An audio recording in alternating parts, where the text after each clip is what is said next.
October 20th. I stopped by Greymalk's place last night, per her invitation, and the mistress actually set down a plate of victuals for me on the back step. I realized then that Jill was far younger than I'd thought. Now she wasn't wearing her crazy clothes and had her hair down loose rather than tied back and hidden under a bandana. And she was a good cook. I can't remember when I'd eaten so well. Afterwards, Greymalk and I headed for the manse. It was an exceptionally clear night, and there were stars all over the sky. "It just occurred to me that you're a bird watcher," I said. "Of course." "Have you seen an albino raven anywhere about?" "As a matter of fact, I have, here and there, for several weeks now." "Why?"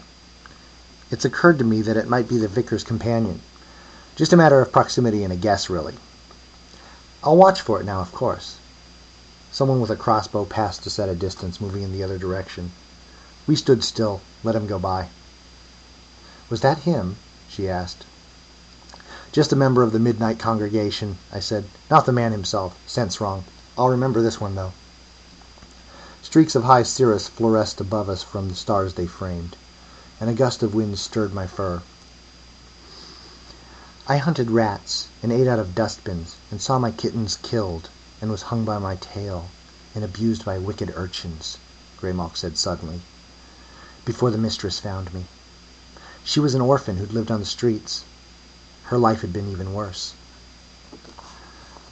"Sorry," I said. "I've seen some bad times myself." "If the way is opened, things should change." "For the better?" "Maybe. On the other paw, if it isn't open, things may change too." "For the better?"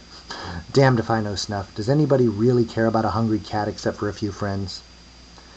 "Maybe that's all anybody ever has, no matter how the big show is run." "Still—" "Yes?" "Hard times do really bring out the revolutionary in a person, don't they?" "I'll give you that. Also sometimes the cynicism." "Like you?" "I suppose. The more things change." "So that's the manse," she said suddenly, pausing to regard the big structure which had just come into view, a few lights visible within. "I've never been over this way before." "No really unusual external features," I said, "and no, dogs about. Let's go down and look around." We did, making a circuit of the place, peering in windows, placing the great detective, one must give him credit for dedication to a role, as he was still in skirts, in the front parlor, reading, below a portrait of the Queen. His only lapse, if one might call it that, involved an occasional puff on a great calabash pipe, which he rested between times in a rack on the table to his right. His companion lingered about the kitchen, preparing some small repast. There were many darkened rooms about the place. Off of the kitchen, we noted the head of a stairway leading downward. "That's where I should be coming up," she said.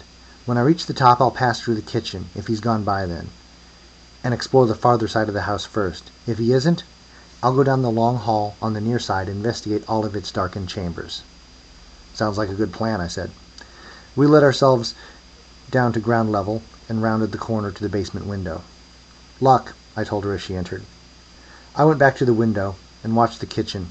The man was in no hurry to leave, nibbling as he apparently waited for the water to boil, taking out a willow-pattern plate and bowl from a cupboard, nibbling some more, hunting out utensils from a drawer, turning up from another cupboard one of those white cups with a gold rim and gold flower inside that everybody has, taking another nibble. Finally, I saw Greymalk at the head of the stair. How long she had been there, unmoving, unwatching, I was uncertain. When his back was turned, she slipped into the near hall. As I had no vantage on that area, I made a few circuits of the house to pass the time. "Checking out our new neighbors, Snuff?" came a voice from a tree to the east. "It never hurts to be thorough," I replied. "What about you, Nightwind?" "The same. But she's not a player. We're almost sure of it." "Oh? You've met?" "Yes, she visited the masters yesterday. They feel she's harmless." "Glad to know someone is." "Unlike the vicar, eh?" "You've been talking to Quicklime?" "Yes." "I thought you had odds. I'd heard you dropped him in the river." "A misunderstanding," he said. "We've smoothed it over since then." "What did you give him for the vicar?" "Needle's nightly feeding route," he said. "Maybe he plans to ambush him and eat him." Nightwind made a chuckling sound, something halfway between hoot and gasp. "That would be amusing." "Not to Needle." He chuckled again. That's true, isn't it? I can almost hear him crying, "This is not funny!" Then gulp, and we'd all have the last laugh. I've never eaten a bat, I said. They're not bad. A little salty, though. Say, since I've run into you, maybe we can do a little business. Nothing major, but we take whatever's there, eh? Usually, I said. What have you got? After I heard about the vicar, I went looking around his place. Met his companion. A big white raven, I said. I've seen it. Well, I decided on the direct approach. I flew up and introduced myself. Her name's Tequila, and she seemed behind on the game and trying to catch up. Didn't have much to trade, but all she wanted was a list of the players and their companions. She'd get it from someone else if she didn't get it from me, I figured, and I might as well get whatever she had for it. First, though, she did know that you're one of us, and your bird-eating friend. She told me she'd seen you a few nights back with another big dog, dragging a body toward the river. That was the missing officer, wasn't it? I won't deny it. Did you or Jack kill him? No, but the body turned up too near home for comfort. And you were getting rid of it? Would you want the thing in your front yard? Certainly not. But what I'm curious about is your friend. Tequila recognized you as she swooped by, but not the other dog. So she followed it when you parted. She said that it went to Larry Talbot's place. So? We've been puzzled whether or not he's a player. One argument against the assumption was that he hadn't a companion. Now, what was Tequila doing way in the hell out in that field that night? Presumably she was patrolling the area in general, as we all do. Presumably? I said. Her master was involved in that man's death, and she went looking for the body after I'd moved it and found it. She was keeping an eye on it to see whether whoever'd put it there would be back to do any more with it. He was silent, and he shrank a little within his feathers. Then, that's what I was going to trade you for the story on Larry's companion, he said. But do you know how he died? She didn't tell me that. Just then I saw it. I had a vision of the officer, drugged, knocked out, or tied up on the altar as the vicar blessed an edged instrument. Ceremonial killing, I said, at one of his midnight services.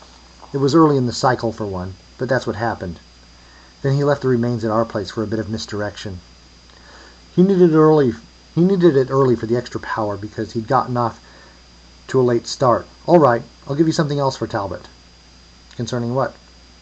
The good doctor. Done. I hadn't heard anything about him for a while. The dog is a stray from town. Name's Lucky. I gave him some of my food when he's around, and he does favors for me. He hangs around Talbot's place, too, because Talbot saves scraps for him. He's too big for anyone to want to feed on a regular basis, though, which is why he hasn't a real home. You might even spot him in the woods or fields some night, hunting rabbits. Oh, Nightwind said, rotating his head 90 degrees to stare at the manse. That spoils one of Morris's new theories. You're a calculator, aren't you? My quicklime was chatty. It just came out in passing, he said. If Talbot were indeed a player, and with the vicar now in the game, well, things would be moved around interestingly, wouldn't they? Yes, I admitted. So we're both checking the place out? True, I said. I don't know that Talbot's not a player, but if he is, Lucky's not his companion. Interesting. Have you, or Lucky, seen any other candidates about his place? No. He seems to prefer plants to animals. Can a plant be a companion? I don't know. They're alive, but kind of limited in what they can do. I don't know. Maybe. Well, this will all shake down in a few days, I'm sure. In ample time for the work to be done in the world, should I say redeemed or preserved? Let us say messed with either way. He closed his left eye and opened it again. And the good doctor? I prompted. Ah, yes, he replied. He was the other one Tequila knew about. But I was intrigued when she insisted that there are 3 people living out there, not 2. Oh? So I flew out to investigate during another of those nasty storms that always seem in progress in that area. And she was right. There was a big fellow lurching about the place, drunk perhaps. Biggest man I've ever seen. He was only about for a little while during the height of the storm. Then he lay down on that fancy bed in the basement, and the good doctor covered him up entirely with a sheet. He didn't stir again. Strange. Bubo didn't have anything to say about this? Bah! You ought to send Greymalk after him if I don't get him first. Rats aren't as salty as bats. Tougher, though. He's worthless for information. Won't trade for anything. Either he's stupid, ignorant, or just closed-mouthed. I don't think he's stupid. Then I'm not sure he knows where his best interests lie. Either way, he's not much use to the rest of us. I'll have to corner him sometime. Don't eat the tail. They're no good. He chuckled again. If you find out more about Talbot or this place, let's talk again. Plants, He spread his wings and swooped away to the south. I watched him vanish into the night. Formidable. I circled the manse again, checking at a few windows. Then I heard the back door again. I was near the front at the time, and I rushed around, concealing myself behind a tree. "Good Kitty," said the great detective in a well-controlled falsetto. "Come visit us again sometime."